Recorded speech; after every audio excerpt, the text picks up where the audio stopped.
Court Food Festival. She's over here. Yeah, I just got a signed copy of Nadiya Hussain's cookbook. Chickpea flour is made from chickpeas, and gram flour is made from what we call chana dal. It's a split lentil. So if you were going to make pakoras, you want to make them with gram flour and not chickpea flour, because chickpea flour is quite dense and gram flour is a lot lighter. So those are the kind of things that we're teaching in our school at the moment, the things that not everybody will pass down to you, but we want people to make great pakoras for a start, but also make great Indian food without feeling intimidated and feeling like they have to get the right spice, because actually, yes, it's very important to make Indian food the way, you know, our ancestors have taught us, and, you know, my father's taught me, but actually we need to evolve as well, and we need to give people a chance to make good Indian food and give them opportunities, because I mean, lovage seeds are available in, you know, supermarkets. Yeah, so just get lovage seeds. You don't have to worry that they're not Ajwain seeds. And so you're doing courses. Are you doing any more today? No, that's it for the masterclass. I'm on at 4:30. My husband is nodding because he keeps me on track. 4:30 in the kitchen, guys, and I'm going to show you how to make a fantastic chicken curry. We're going to make some broccoli. Now, broccoli, that's an interesting one, because broccoli, it's only been a few years that India started growing broccoli. So when broccoli was in my book, everyone was saying, well, that's not Indian food. Well, of course it is. I've used Indian spices, and broccoli's absolutely delicious. We're using Indian spices. So we're making a broccoli and green bean side dish. We're going to make some quick chapatis, and the girls over there have just seen how we made chapatis. Wasn't that interesting? Did you enjoy that? Did you enjoy the potatoes we made? Yeah. So you see what you all missed? You should have come to the class.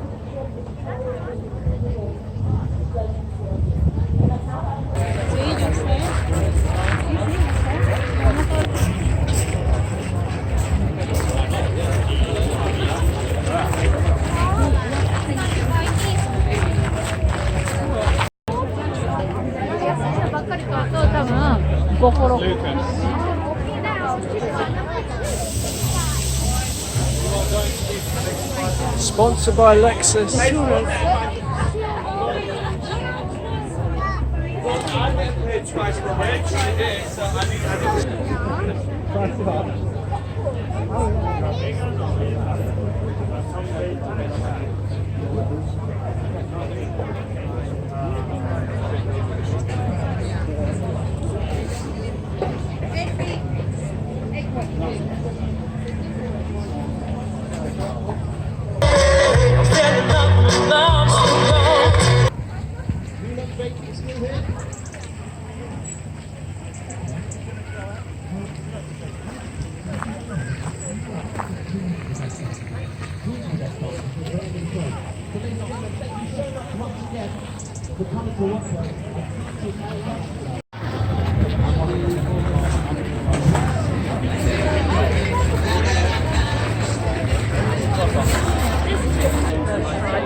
Without further ado, I think it's just time to get cooking, ladies and gentlemen. So, ladies and gentlemen, please put your hands together. Big round of applause for Anjula Devi! There she is. How are you doing? How are you doing? Hi everyone, nice to see you all, and thank you so much for coming.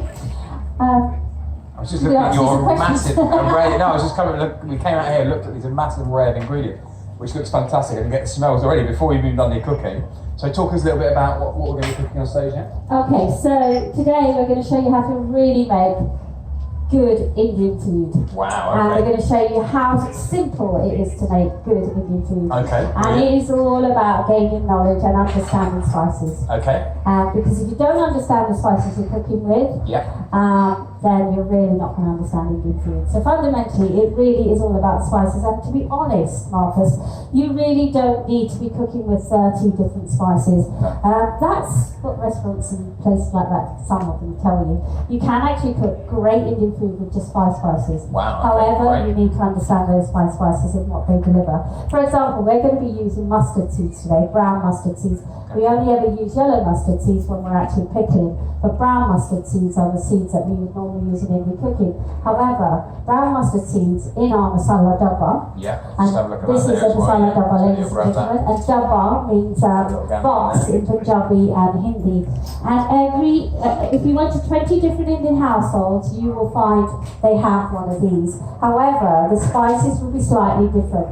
So Marcus, there is no rules in terms of what spices you use. You just get to understand what flavours those spices deliver, and then you make it your own. I've actually gone to a huge football team. I've just come back from up north, and I cooked 2.5. Manchester United, yes. As I can see right yeah. So I am one of the consultant chefs for Manchester United, and I went to the club because I was sick of people saying, well, Indian food, that's what you do after you need to see a match, and you have a big curry that's layered in fat and calories. Well, that's rubbish.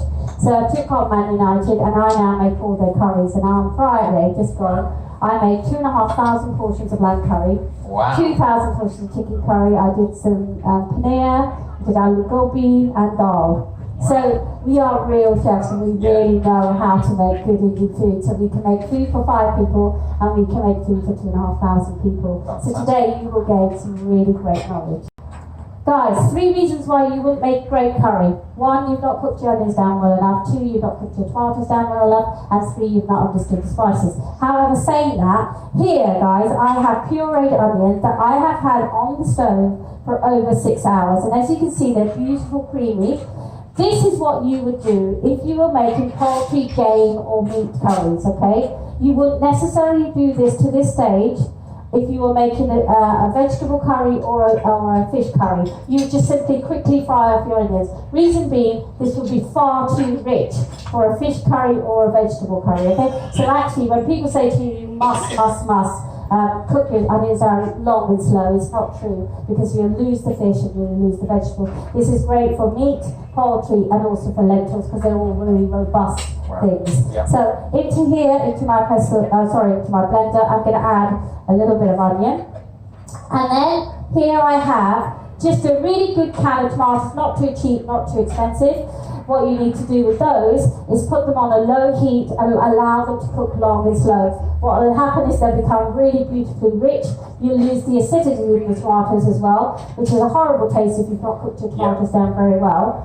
And not only can you use this then for Indian food, you can also use it for your bolognese, or if you're making lasagna. It's a really, really great way to save time. So doing your onions and your tomatoes beforehand, and then placing it in the freezer, you can, weigh it out at 250 grams, 150 grams, place it in the freezer, just take it out of the freezer when you need to use it. By doing these 2 things, you're saving yourself 40 minutes, okay, when you're making a lamb or a meat curry. And then I've just minced some chilies here as well. Now the other important thing, ladies and gentlemen, about chilies is I ground these chilies for my chicken curry, and I certainly would grind for any red meat as well. But I wouldn't necessarily grind for a fish curry or for for vegetables, because you will make it too powerful, and the vegetables and fish soak everything up. All you simply do then, if you're cooking vegetables, is you take your chilies, leave the stalk on, give them a really good wash, and then just prick them with either a fork or a cocktail stick and throw them in.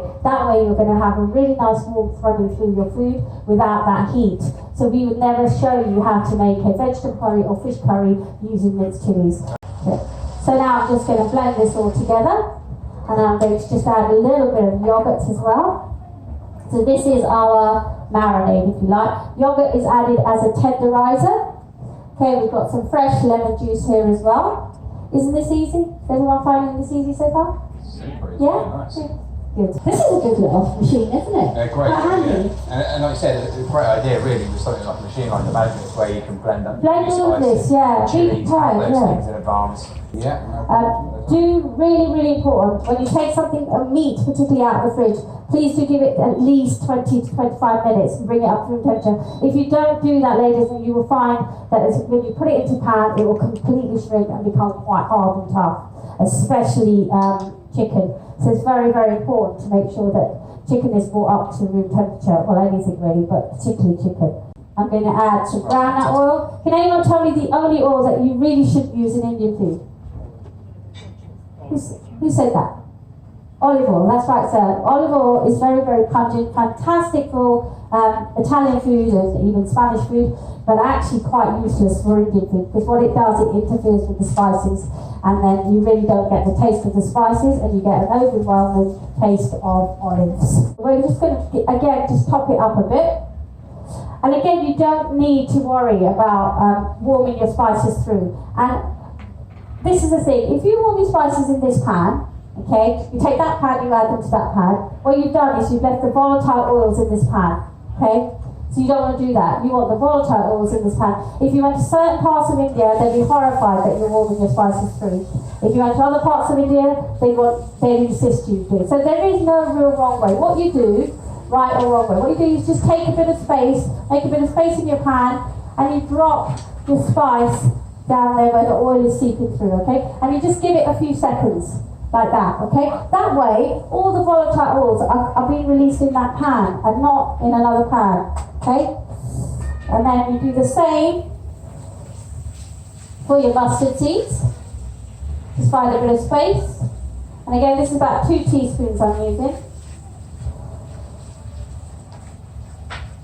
That smells good already? Okay, and then we're just going to add some chili flakes.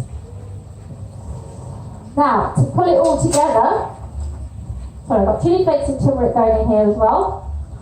This is why this is so important, guys. You must have a masala double tan. It really is essential if you want to make great Indian food.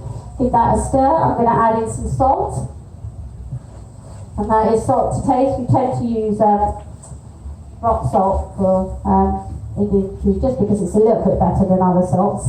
Then we're going to go in with our fresh ingredients that we've already ground. So we're going to go in with a bit of chilli, and again, that's to your taste. We're going to go in with some ginger and some garlic. Okay, give that a really good stir. Okay, and Marcus, if I can just get you to get that chicken out for me, please. Of course, yeah. And then we're just going to allow that to cook down a little bit. And remember, guys, you've already done your tomatoes and onions. You've already had 20 minutes of those reducing down.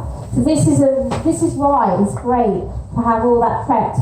And do it on a Sunday morning. It's not going to interfere with your Sunday. You simply put your onions on a really low heat. Do the same with your tomatoes, and then just go off and do what you need to do. Just give them a stir every now and again.